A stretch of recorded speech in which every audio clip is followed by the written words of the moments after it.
Hi, I'm Elisa David. I hope everybody is having a great week and a happy Chanukah to all my friends and to all my listeners. So something really bothers me about Chanukah, and it's just a modern day phenomenon, and that is the chocolate covered coins. Because so often I have people who work for my family and I'd love to, share with their children and give them a whole little box of coins or whatever. And I'm reluctant to, and I don't, because I think of all the anti-Semitic stereotypes.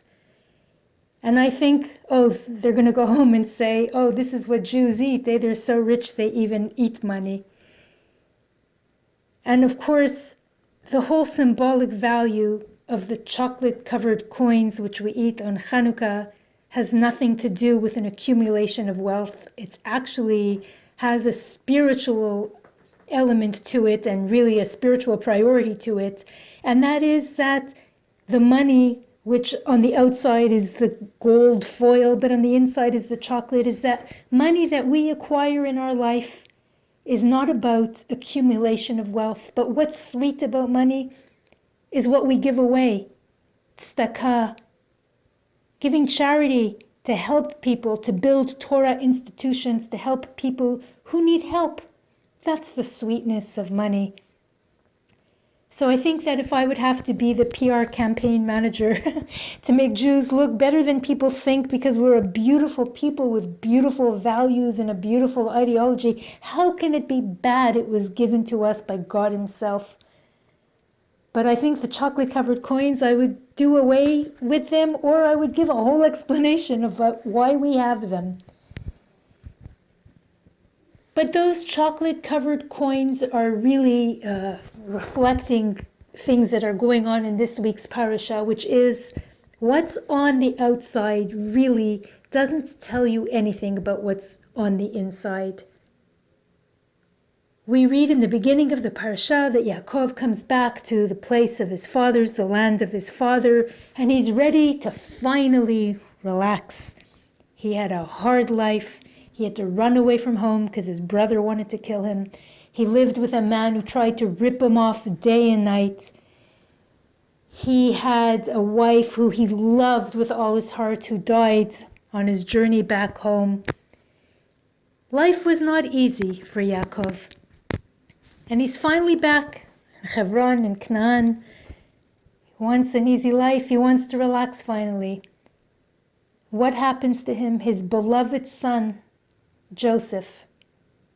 He loves him more than all his other children, which is a problem. Not that he loved him more than all the others, but that he showed it. But Joseph was so much like his father, and there's example after example how they are similar. And he was a child of his old age and of his beloved wife, and he loved Yosef. And Yosef was a beautiful boy, gorgeous. But Joseph had a problem of telling his brothers what he dreamed about. And what were in those dreams? They were, of course, as we know, the 12 tribes. And he had dreams where all the 11 others bowed before him. And then in another, all the 11 and his parents bowed before him. And he came to his brothers to tell the dreams, that they could put a prophecy, an explanation on it. And they didn't like it. As it is, they were already jealous that the father loved Yosef. And on top of it, that he's coming with dreams that are showing that he's superior to them and they're bowing. They didn't like it. But they only saw the surface. Did they know what was underneath? Did they know what Hashem had planned for Yosef, for them, for the Jewish people? And because they only looked at the outside and of the surface appearance of all things, their father's love, Joseph's coat of many colors, Joseph's dreams, they didn't look internally to see how great they were. They didn't see their own place in history, their own worth, their own value. Everything they saw about themselves was through the lens of being threatened and jealous of Yosef, which is quite unfortunate because the 12 tribes of the Jewish people are great. They're the foundation of Judaism. They are us. They are you and me. But they couldn't see that in themselves. And so one day the brothers go out, and the father's concerned about them because they go to an area that already had problems for them. And we know that certain places can bring you bad luck. And the father was concerned. So he sent Joseph to go check on his brothers. And when they saw him coming, it says they could not speak with him l'shalom. We know shalom means peace. They couldn't speak to him peacefully. Except that the word shalom, which usually has the letter vav, a complete spelling of the name, the vav is gone. It's diminished. It's not there. The word is shortened. And as I've mentioned before, every single word and every letter in Hebrew has a numerical value. The Hebrew language is not just something that assigns a word to give it meaning. The word is the meaning. The thing and the word are the same. They're one. So when you take out the vav out of the word l'shalom, that they couldn't speak with him peacefully, it equals the word ayin hara. They gave him an evil eye. In fact, when they saw him coming from afar, the Torah tells us, they saw him coming from afar, he had not yet approached, and they conspired to kill him. Now, why is that a necessary and significant sentence? Because it's redundant. They saw him from afar, he had not yet approached, and then they conspired to kill him. And the Torah aims to teach us that when we dehumanize other people, when they're afar, they didn't approach, when they're there, when they're hidden behind the mask of coronavirus, when they have a number on them, like in the Holocaust, you shave their head, you dehumanize them, you don't look at them anymore like they're a human, then it follows naturally they conspired against him to kill him.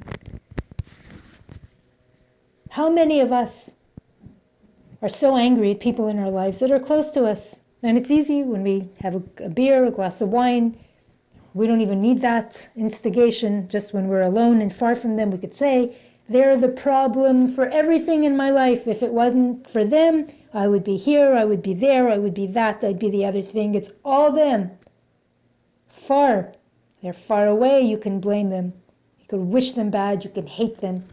But then, that same brother, that same sister, that same cousin, that same mother, that same uncle who really upset you, and then you see them, and in them you see your own face. They're your family, they look like you, and you feel for them.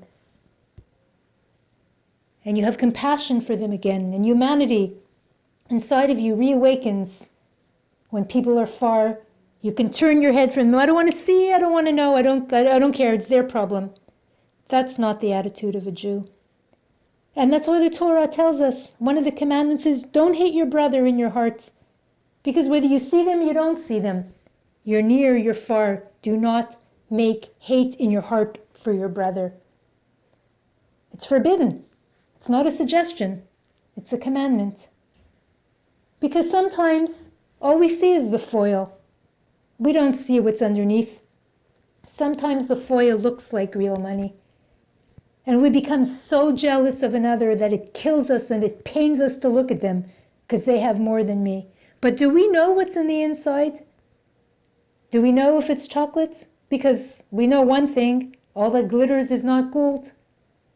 Do you know if they're suffering, if they have heartache, how much they are, the expense, that their personal expense that they're paying to have those gains? Do their kids hate them? Do their wives hate them? Do they hate their husbands? We all know there's no free lunch. But we hate because we only see the wrapper. We envy because we only see the wrapper. We can't speak with the other, l'shalom, in peace, because we have ayin hara, such hatred, because we only see the externality. We don't know what's going on in the inside. And that's why we really should not judge anybody else. And the way we treat others and the way we treat the reality around us is how life is going to treat us. And sometimes we hate. It's not really because they're worthy of our hate, and most times it's not. It's because we hate ourselves. And we give ourselves way too much credit, who we think we should be. But if you realize that you each have your own spot, if the brothers of Joseph would have realized that each one has their own place, like the 12 months of the year, the Gemini, why would it be jealous of the Sagittarius? Each one has their place, their relevance, their significance. The world can't exist without them. So why are you jealous of Yosef? It's like the Chanukah candles, that day one, the candle is jealous of day three. You each have your night, you each have your light, you each have your purpose. Not only do you rob another person by your envy, because we know that the Talmud teaches us that in the graveyard, 99% of the people that are dead are out of Ain Hara. They were wished to death because of envy. Why would we turn life into death? Why can't we look at ourselves? Don't look. Shut off your panoramic vision and look at yourself. Be single-focused. Shine the light on you. Not your criticism of somebody else, your hate of somebody else, your jealousy of somebody else. Take the spotlight off of them. Put the spotlight on you. We know that things grow in the light. Put the light on you. But we're envious and jealous and hateful because sometimes we think that people have it all. Again, we're looking at the foil wrapping. Why do they have it and not me? Hashem gives everybody what they need in life. Are you Hashem? Did you decide? Do you know why they have this and you have that? You don't know. Because if you're not religious and you think everything is random and it's all by the sweat of your brow, then there's nothing to talk about. Turn off now. I wasted enough of your time. But if you believe in God, there's a true purpose to life. That's your starting point. There is a true purpose to life. You don't know it. You get on a bus and you have faith. As Rabbi Arush says, you get on a bus and you have faith. The bus driver is going to pick you up here and he's going to drop you off. Are you looking at everything? Oh my God, he went the wrong direction. Why is he turning here? Why is he turning there? You have more faith in a bus driver than you have in Hashem. Hashem will take you meandering. You'll turn left and you'll turn right and you'll make retreats, just like the Jews made retreats after they left Egypt. They came and they went and they turned and they twisted. They could have got to Israel much faster, but Hashem sends you on a journey because that's where you have to go. And you have to trust in the Lord with all your heart, and you can't rely on your own understanding of things, because your understanding and Hashem's understanding are two different things. If you throw your faith into things, Hashem will aid you along the way. Look at the miracle of Chanukah, the Maccabees. Look how all of reality could tell you things are against you, it's terrible, my life sucks, and their life is fantastic, and I hate them and I'm jealous. Everything can conspire against you. And look at the Maccabees. A very poorly armed band of men went against the strongest army in the world. And they were successful. And then all of a sudden, there's no oil. And then they find oil, a miraculous jar of oil. Oil that's meant to last one day, because you can't take life anymore. And the burdens are heavy upon you and I can't go on. But oil for one day lasted for 8. And you are a candle. When you carry God's Torah, it's a torch and you are a candle and you can go on. Not for one day, but on and on and on. The light will last if you have faith. Like the Maccabees had faith in their fight. And Yosef was sold into slavery by his brothers. And Yosef went through a very hard time. Except that it's an amazing thing about our forefathers. They weren't kvetches. And Yosef was beautiful. And he could have ruled Egypt perhaps just by his looks alone. And Potiphar's wife, the person he was enslaved to, makes a move on Yosef. And it was no small resistance because she was considered one of the most beautiful women in the world. But Yosef resists her. Small little Yosef, he was a teenager when he was sent to Egypt. You know, these are hormonal years. He could have reacted, listen, I'll do what I have to do to survive. I'm a good-looking guy. She wants me. Why not go for it? I'll survive. Yosef resists her because he had honor, because he remembered what he learned in his father's house, because he didn't take his values and toss them by the roadside along the way. I am a son of Yakov. I stand for the Torah. I stand for Judaism. I stand for the future. I will be among my brothers' names on the breastplate of the Kohanim, the precious gems. I, Yosef. And Yosef, why not Moshe Rabbeinu was called Tzaddik? He was called Moshe Rabbeinu. We have names for many of our leaders, but Yosef, Yosef Tzaddik, the righteous one, because he resisted the greatest temptation in the world. And so many of us say, well, it's hard for me. Listen, I'm good looking. You know, people hit on me. She was gorgeous. I couldn't resist. I promise you, as the rabbis do, when people come with this excuse, you are not better looking than Yosef was, and you are not prettier than Potiphar was, Potiphar's wife. Although we could say Potiphar too, because we know he became gay. In any case, lose your ego.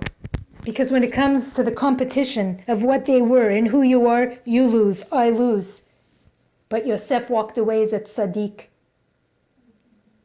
And when you walk away as a tzaddik and you resist the temptations, you become like a light on the Chanukah candle. The world exists and is sustained by 36 tzaddikim.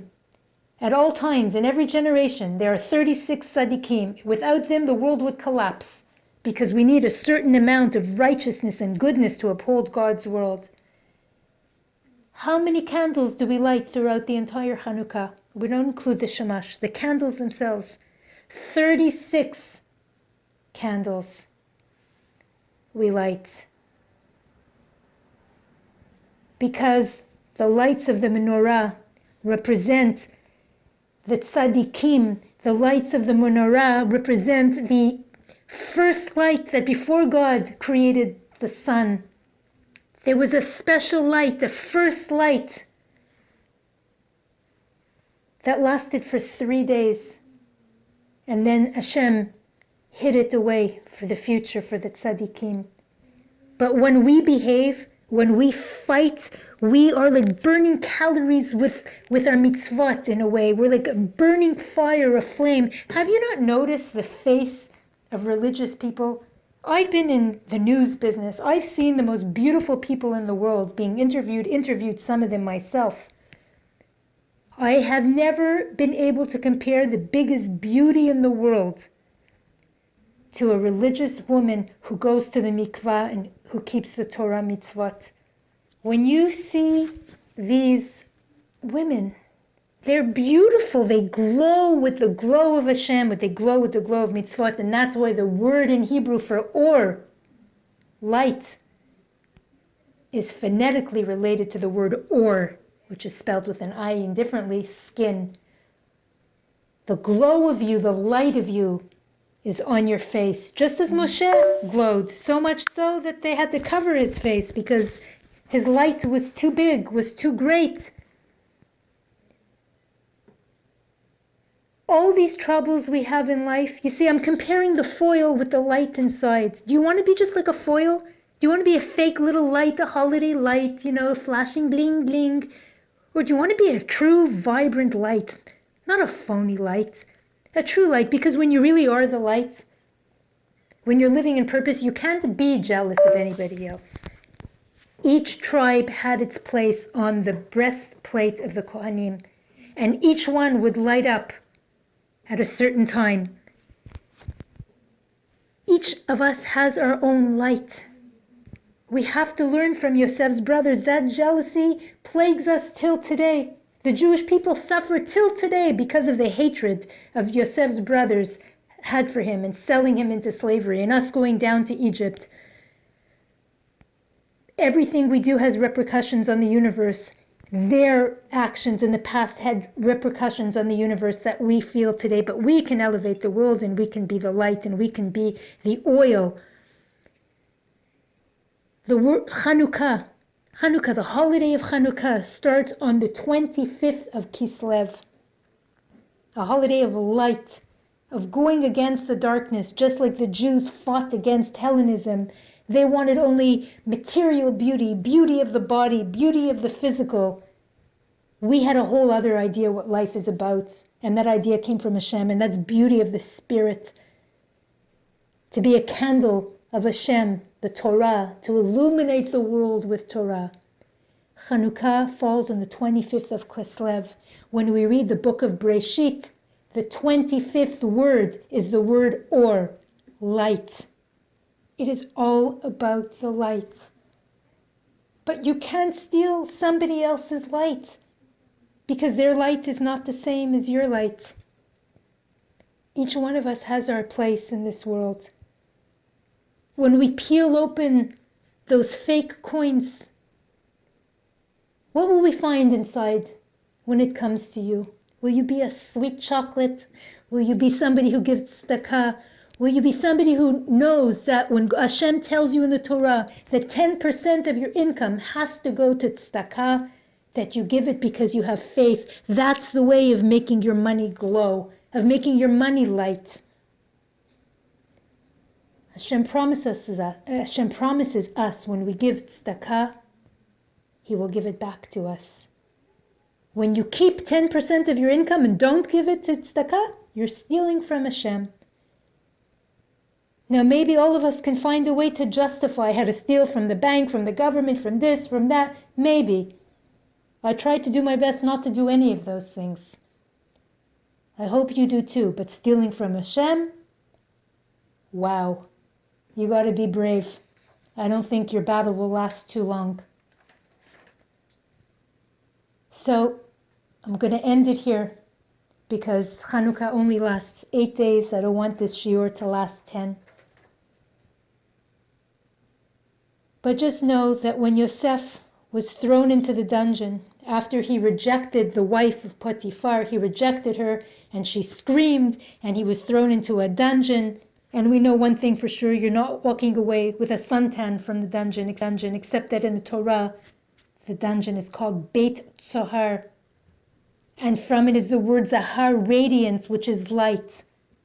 Yosef, with all the troubles that he went through, with the hatred of his brothers and being accused by his boss's wife that he tried to rape her when really he's the one who rejected her, and thrown into a dungeon, he didn't walk around doom and gloom and depressed and I'm jealous. And all Joseph chose to be was the light. Even in the dungeon, he brought light. And it says that he was a dancing man. He was always happy. Wherever he went, people liked him. Be the light. See the light. Don't look at the outside. That foil wrapping will end up in the garbage. But on the inside, what's on the inside? Will you be sweet? Will you be precious? Will you be healthy? Will you be necessary? Will you make a difference in this world when finally, in this physical world, your lights will go out?